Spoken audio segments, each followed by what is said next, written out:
So பேசிக்கா எனக்கு வந்து அந்த பிரச்சனை இருக்கு. ஏன்னா நான் அதுல இருந்து அஃபெக்ட் ஆகி வெளில வந்த ஒரு ஆள். எனக்கு பக்கத்துல தான் ஏரியா, அகாடமி பேக் சைடு தான் எனக்கு வீடு. இன்னைக்கு போய் புயல்ல உட்காந்து நான் பண்ணிட்டு இருக்கிறேன்னா இதோட தாக்கம் எனக்கு தெரியும், தாக்கம் தெரியும், இதோட பாதிப்பு தெரியும். சொசைட்டில வந்து இது வந்து வெளியில வந்து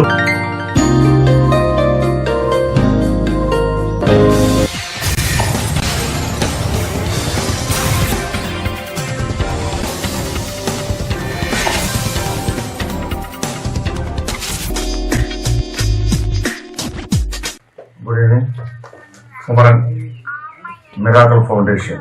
ஆக்சுவலி பார்த்தீங்கன்னா அடிக்ஷன் சம்பந்தமா ரீஅடிக்ஷன் நடத்திட்டு இருக்கிறாங்க.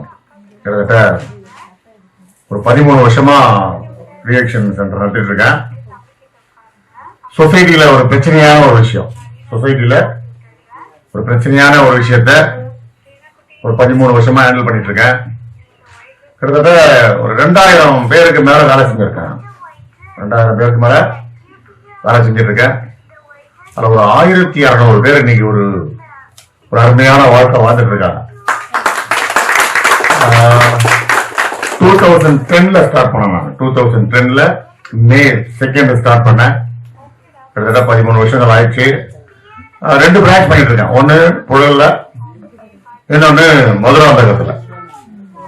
இந்த 2 இடத்துக்கும் பாத்தீங்கன்னா இந்த ஏரியா வந்து கொஞ்சம் ரொம்ப பிரச்சனைக்குரிய ஏரியா.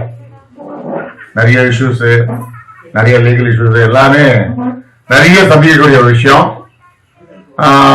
சொசைட்டில பாத்தீங்கன்னா ஒரு அவப்பெரியும் உண்டாக்கி வச்சிருக்கு. எல்லா துறையிலையும் எல்லா பிரச்சனையும் இருக்கு. அது மாதிரி நான் சார்ந்திருக்கிற துறையிலையும் பிரச்சனை இருக்கு. பட் கவர்மெண்ட் நாம்ஸ் நிறைய விஷயங்கள் கொடுத்துருக்காங்க. கவர்மெண்ட்ல வந்து ஒரு இன்ஃப்ராஸ்ட்ரக்சர் கொடுத்துருக்காங்க. ஸோ இதெல்லாம் முறையா சரியா பண்றதுனால ஒரு 30 டேஸா ஒரு கம்ஃபர்டபுளா ஒரு பீஸா அழகா பண்ணிட்டு இருக்கேன்.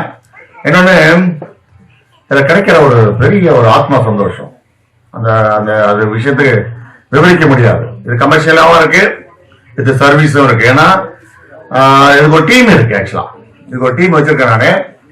ஒரு சைக்காட்ரிஸ்ட் இருக்காரு, ஒரு ஜெனரல் பிசிஷியன் இருக்காரு, அது இல்லாம 2 ஸ்டாஃப் நர்ஸ் இருக்காங்க, ஒரு எம்எஸ்சி கிளினிக்கல் சைக்காலஜிஸ்ட், ஒரு social worker, medical and psychiatric, warden, அவங்க இவங்க ஒரு கிட்டத்தட்ட 2 பிரான்ச்ல ஒரு 10 பேர் 20 பேருக்கு வேலை கொடுக்குறோம்.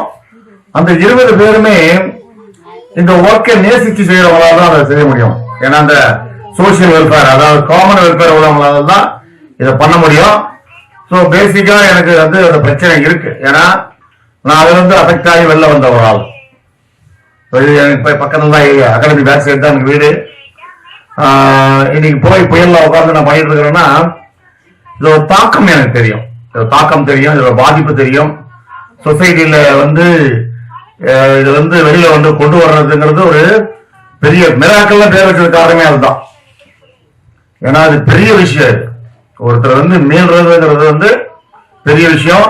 ஸோ நான் யோசிச்சு வச்சேன் பேர். நான் ஸோ அதிசயம் ஏன் வச்சேன்னா ஒருவர் வந்து அது வந்து குணமடைகிறது ஒரு அதிசயங்கிறது ஸோ புரிஞ்சு வச்சேன். சக்சஸா போயிட்டு இருக்கு, நல்ல பேரோட இருக்கு. ஸோ கவர்மெண்ட்ல வந்து இதுக்கு ஒரு அங்கீகாரம் இருக்கு. சொசைட்டிலையும் வந்து புரிதல் கம்மியா இருந்தாலும் பிரச்சனை வரும்போது அவங்க உதவி செய்யறதுக்கு ஸோ தயாரா இருக்கணும். நீங்க இந்த சேனலுக்கு புதுசா இருந்தா நம்ம சேனலை சப்ஸ்கிரைப் பண்ணுங்க, லைக் பண்ணுங்க, ஷேர் பண்ணுங்க.